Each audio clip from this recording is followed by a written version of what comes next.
Hello friends, स्वागत है आपके अपने चैनल एडोमिनाटी पे। तो आज हम लोग बात करेंगे एनसीईआरटी बुक के बारे में। तो क्लास 10th वालों, क्या आप लोगों के लिए सिर्फ और सिर्फ एनसीईआरटी बुक इनफ है? क्या आप सिर्फ और सिर्फ एनसीईआरटी मैथ्स की बुक से पढ़ के 95 या 90 प्लस स्कोर कर सकते हैं? तो अगर आप ये सोच रहे हैं तो आप गलत जा रहे हैं। आप पिछले 3-4 साल के पेपर देखिए, उनको एनालिसिस करिए, उसमें से आपको सिर्फ और सिर्फ 50 से 60% पेपर मिलेगा एनसीईआरटी से। यानी इफ आप एनसीईआरटी पे सिर्फ और सिर्फ एनसीईआरटी पे डिपेंड रहेंगे तो आप 60 से 70 मार्क्स स्कोर कर सकते हैं।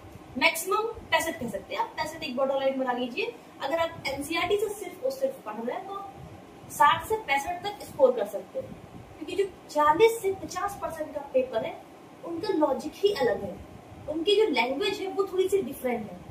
उसके लिए आपको चाहिए स्ट्रॉन्ग लॉजिक, और वो आपको कैसे आएगी? वो आपको एक स्ट्रेटजी से आएगी।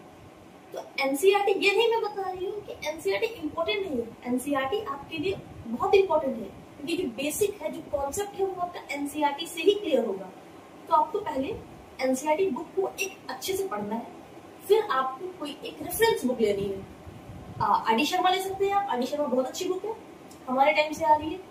तो एनसीईआरटी बुक पहले अच्छे से एनसीईआरटी बुक पूरा सिलेबस खत्म कर लीजिए। फिर आप क्या करिए, आर.डी. शर्मा पढ़िए। आर.डी. शर्मा का हर एक चैप्टर लगाइए। उसके बाद आपको चाहिए एक पीवाईक्यू सीरीज। तो ये चीजें मुझे पता कैसे चली, मुझे पेपर का पैटर्न कैसे पता चला? पढ़ा तो बहुत सालों से है, लेकिन इस बार मैंने एक पीवाईक्यू की वर्कशीट बुक बनाई है। यानी जितने भी पीवाईक्यू आपके 10 साल में 10 साल में जितने भी क्वेश्चन आए हैं, उसमें क्या किया है, मैंने उन सभी क्वेश्चंस को वर्कशीट के फॉर्म में एक किताब में डाला है। उसको कंबाइन करके एक बुक में डाला है। हर एक चैप्टर में 7 से 8 वर्कशीट है। किसी चैप्टर में 5 ही है, किसी चैप्टर में 10 वर्कशीट भी है। तो उसमें क्या है, हर एक चैप्टर के वर्कशीट को आपको सॉल्व करना। इसको वर्कशीट के फॉर्म में मैंने इसलिए कंबाइन किया जिसमें आपको चैप्टर देख के एकदम बल्कि ना लगे। जैसे कि आपने चैप्टर पूरा, उसमें आपको एकदम से 200 सवाल मिल गए तो आपको बल्कि लगेगा और सरदर्द होगा, अलग से पढ़ने का मन नहीं करेगा। तो अगर 8-10 वर्कशीट है, आप एक चैप्टर कंप्लीट करने के बाद एक वर्कशीट डेली लगाएंगे तो उसको डेली टारगेट के बेसिस पे उस किताब को अपने एग्जाम के 2 महीने पहले तक खत्म कर लेंगे। अगर एग्जाम के 2 मंथ के पहले तक आपने खत्म कर लिया या 1 महीने पहले तक खत्म करते, 1 मंथ आपको बचा के रखना है रिविजन के लिए, प्रैक्टिस के लिए। Because practice makes a man perfect. अगर आप सोच रहे हैं कि जब एग्जाम के 2 महीने बचेंगे, या एग्जाम के 1 महीना बचेगा, या एग्जाम के 15 दिन बचेंगे, तब आप पढ़ना स्टार्ट करेंगे तो आप पास ही हो जाए, बहुत बड़ी बात है। पास तो हो जाएंगे, क्योंकि अब तो ऐसा हो गया कि बच्चा फेल नहीं होता है। लेकिन जो मार्क्स होते हैं वो आप अच्छे गेन नहीं कर पाएंगे। 50-60% आप लाएंगे, वेल एंड गुड है अगर आपके पेरेंट्स सपोर्ट कर रहे हैं, क्योंकि ऐसा जरूरी नहीं है कि हर बच्चा डॉक्टर और इंजीनियर बने। ठीक है, बहुत सारी फील्ड्स है, आप उसमें भी जा सकते हैं। तो जिनको लगता है कि सिर्फ और सिर्फ लास्ट के मंथ में पढ़ना चाहिए तो वो लास्ट के मंथ में पढ़े, दैट इज गुड। जो जिनको 90 प्लस या 95 प्लस स्कोर करना है वो अभी से पढ़ाई चालू कर दें। बिकॉज मैं ये नहीं कह रही कि हर बच्चा पढ़े, क्योंकि हर बच्चा नहीं पढ़ता है, ये तो आपको पता ही हो। आपके क्लास में 60-70 बच्चे होंगे, उसमें से टॉपर 10-15 बच्चे होते हैं जो टॉप 15 में रहते हैं। बाकी सब कुछ एवरेज होते हैं, कुछ बिलो एवरेज होते हैं, कुछ के मार्क्स बहुत अच्छे आते हैं। तो अगर आप सिर्फ और सिर्फ एनसीईआरटी, तो हम बात करते हैं एनसीईआरटी पे, आप सिर्फ और सिर्फ अगर एनसीईआरटी पढ़ रहे हैं तो आपके 60-70 मार्क्स आराम से स्कोर हो जाएंगे, कोई दिक्कत नहीं है। लेकिन जैसे कि बिलो एवरेज बच्चा है, उसको आर.डी. शर्मा देख के डर भी लगेगा। जेन्युइन चीज है भाई, बुक इतनी मोटी है, डर जाओ, हम जैसा इंसान तो डर ही जाए। ठीक है, तो उसके लिए एनसीईआरटी काफी है। आपको एनसीईआरटी को एक चैप्टर, उसके एग्जाम्पल और क्वेश्चन अच्छे से लगाना है। लेकिन लैंग्वेज सीबीएसई चेंज कर देता है, ये ध्यान रखिए। लैंग्वेज चेंज कर देता है तो आप एनसीईआरटी के साथ पीवाईक्यू लगा सकते हैं, अगर आपको आर.डी. शर्मा बुक से डर लगता है। बाकी जो टॉपर बच्चे हैं हमारे, उनके लिए तो एनसीईआरटी, आर.डी. शर्मा और एक पीवाईक्यू कोई बुक होगी, उसको लगाइए। किसी भी पब्लिकेशन की आप पीवाईक्यू बुक उठा सकते हैं। मेरी भी बुक आ रही है पीवाईक्यू जिला, आप उसको भी ले सकते हैं।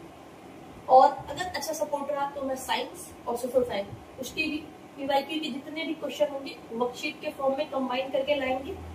ठीक है, लेकिन अब पीवाईक्यू जिला के साथ हुआ क्या, मैंने नाम ही 4 दिन सोचा है इतना थोड़ा सा यूनिक सा बनाने के लिए। तो जितने भी क्वेश्चन थे उनको कंबाइन हो गए। अब उसके बाद किसी ने कहा सॉल्यूशन भी ऐड कर दो, सॉल्यूशन भी ऐड कर दिया। उसके बाद ये जो गट्ठर तैयार हुआ है ये पीवाईक्यू जिला है, तो सोच लीजिए अगर ये लैंग्वेज चेंज ना करता तो ये इतना मोटा कैसे होता है, क्योंकि भाई एनसीईआरटी बुक है नहीं मेरे पास, वो कम से कम इतनी मोटी होगी उसमें खत्म है। ठीक, तो सीबीएसई के लास्ट के 3 साल को पैटर्न को देखते हुए आपको थोड़ा सा अभी से सीरियस हो जाना है, वरना लास्ट में आपको प्रॉब्लम हो सकती है। तो अगर आपको अच्छे मार्क्स स्कोर करने हैं तो मैं आपको बस 3 चीजें सजेस्ट करूंगी। पहला, आप एनसीईआरटी से हर एक चैप्टर को अच्छे से कंप्लीट करें, बिकॉज बेसिक आपका एनसीईआरटी से ही क्लियर होगा। ठीक है, सिर्फ एनसीईआरटी इज नॉट इनफ,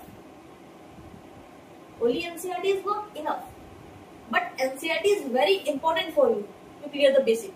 आपको बेसिक जो क्लियर करने हैं, कॉन्सेप्ट जो क्लियर करने हैं, छोटी छोटी चीजें जो क्लियर करनी है, वो आपके एनसीईआरटी से ही होंगे। अगर आप प्रॉपर बच्चे हैं, अच्छे बच्चे अच्छा स्कोर करना चाहते हैं, क्योंकि सब बच्चे 95 प्लस सब नहीं स्कोर करते हैं, 90 प्लस सब नहीं स्कोर करते, तो फिर आपको आर.डी. शर्मा भी पढ़नी पड़ेगी। पहले उससे पढ़िए, फिर आर.डी. शर्मा से पढ़िए, फिर आप कोई भी एक पीवाईक्यू बुक उठाइए, मेरी खरीद लीजिए।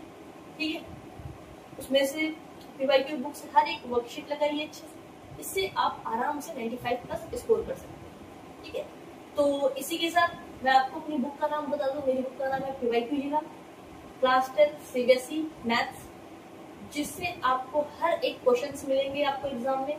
जितने भी उसमें क्वेश्चन है सारे पीवाईक्यूज हैं, जो आपके लिए बहुत ज्यादा ही इम्पोर्टेंट है।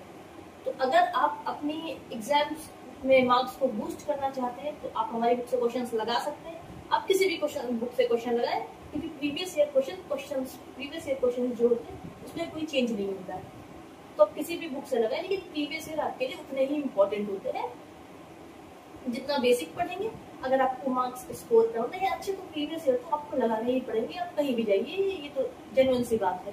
ठीक है, तो इसी के साथ मेरी बुक आ रही है पीवाईक्यू जिला, तो सभी लोग लिख दीजिए कमेंट सेक्शन में पीवाईक्यू जिला ओपी, पीवाईक्यू जिला ओपी। मिलते हैं नेक्स्ट वीडियो में स्ट्रेटजी के साथ, साइंस या सोशल साइंस और मैथ्स के वीडियो सोल्यूशन जो पीवाईक्यू बुक होगी उसके हर चैप्टर के वीडियो सोल्यूशंस के लिए कमेंट करिए। मिलते हैं नेक्स्ट वीडियो में, तब तक के लिए नमस्कार।